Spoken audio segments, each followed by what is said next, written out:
We live in a beautiful world. Just look at the amazing things around you. Let's go back to the beginning and see what the Bible tells us about how it all began. In the beginning, God made the heavens and the earth. God moved over the darkness and said, "Light." He called the light day, and he called the darkness night. Day one, done. Then God made a space to separate the waters above from the waters below. He called the space sky. Day two, done. God gathered the waters together and dry ground appeared. He called the ground land and the waters seas. Then he made plants like grass, grain, and trees. Day three, done.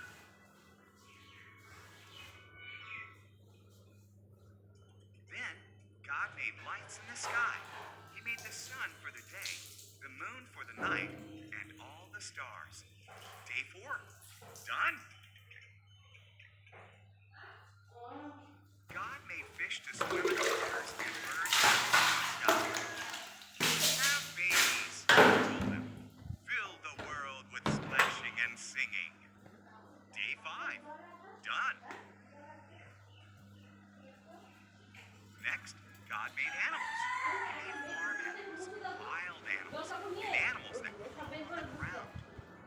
Just one more thing to make, God said. The most special thing of all.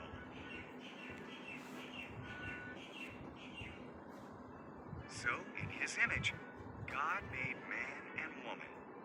Have babies, he said. Take charge of the world. Care for the fish, the birds, and the animals. Day six, done.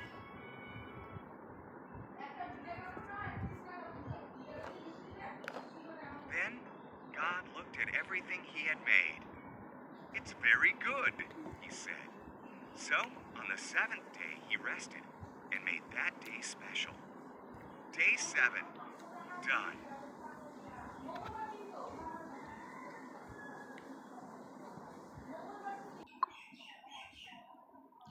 Abraham lived in Haran.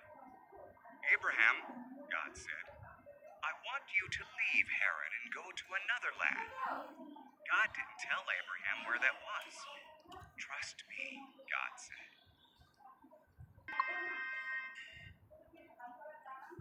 Do this, God said, and your children will become a great nation. How? Abraham wondered. His wife Sarah was too old to have children. Trust me, God said.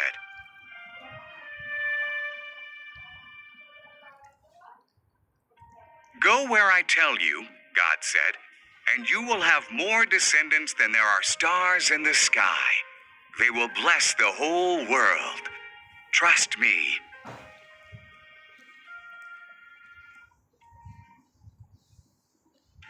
So Abraham trusted God. He took Sarah, his nephew Lot, and everything they owned. He went where God told him to go. He went to the land of Canaan.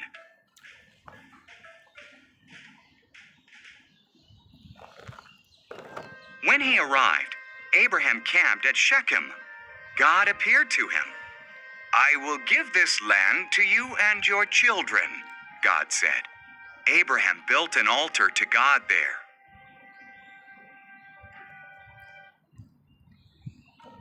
Abraham traveled around God's promised land. He was glad that he had trusted God. So he built another altar and gave thanks to God for all he had been promised.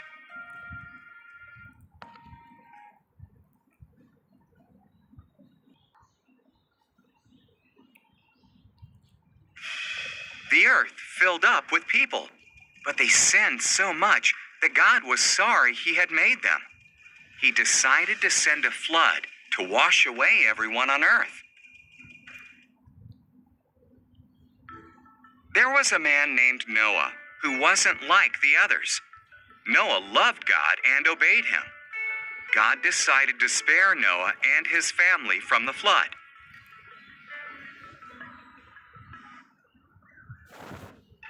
God warned Noah about the flood.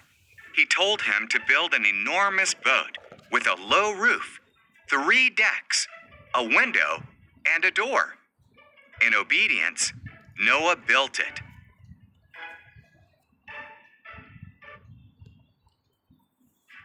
God told Noah to collect 2 of every kind of animal, 1 male, 1 female. Then Noah, his family, and the animals went into the boat. God shut the door.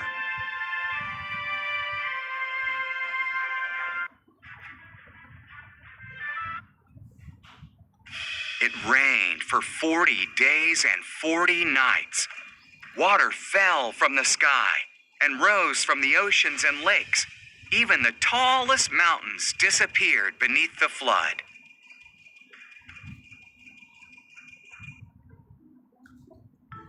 Meanwhile, Noah, his family, and all the animals were safe in the boat, floating on the floodwaters.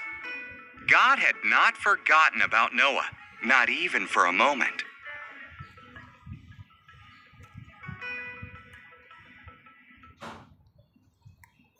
God sent a wind to blow. The waters went down. The boat rested on Mount Ararat. Noah sent out a dove.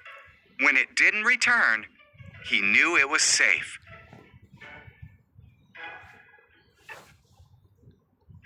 When the ground was dry, God told them to come out.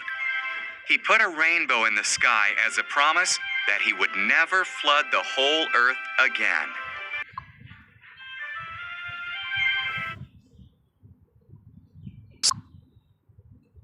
God promised Abraham a son, and from that son, many descendants, who would bless the whole world. But Abraham and his wife Sarah were too old to have children.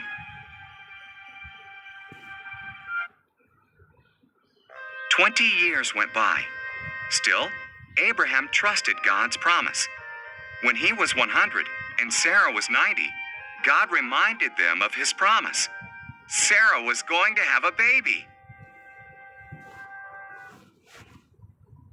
When their son was born, Sarah was so joyful that she laughed. "God has brought me laughter," she said. So they named their son Isaac, which means he laughs.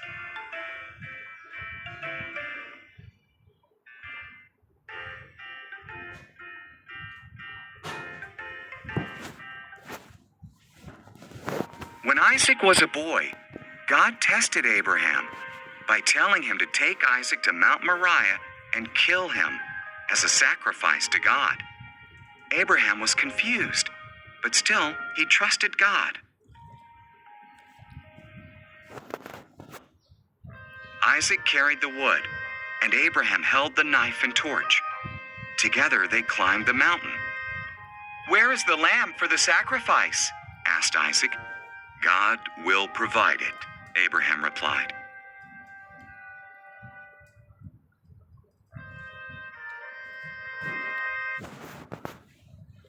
Abraham arranged the wood on an altar, tied up Isaac, and laid him on the wood. As he raised the knife to kill Isaac, an angel called his name, "Abraham!"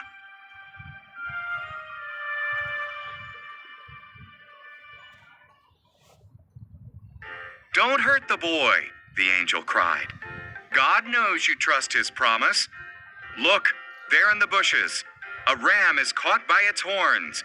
Sacrifice that instead."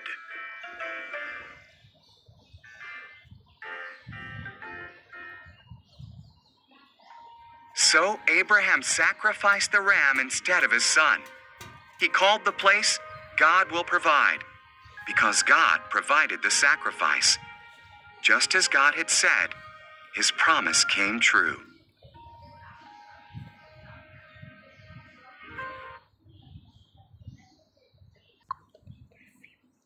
God's people disobeyed him, so he let their enemies take them into captivity. They destroyed Jerusalem and carried away many of the Jews to their own country, Babylon. Daniel was one of the Jews in Babylon. He trusted God and prayed to him 3 times a day. God blessed Daniel, and he became a powerful leader in that country.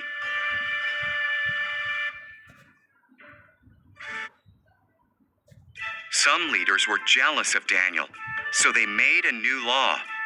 People could only pray to King Darius. Whoever disobeyed would be thrown into a lion's den. Darius agreed. Daniel still prayed to God and was arrested. Darius was sad. He liked Daniel. He realized he'd been tricked, but couldn't change the law. Daniel was thrown to the lions. The lions roared and crept up to Daniel. Then an angel arrived. It was God who sent him. The angel shut the lions' mouths. Daniel spent the night there unharmed. At daybreak, Darius went to see if Daniel was alive. God sent an angel to save me, Daniel said. The king was thrilled. Daniel was pulled out of the den. Then King Darius had Daniel's enemies thrown into the den. The lions gobbled them up. King Darius told everyone in his kingdom to honor Daniel's powerful living God.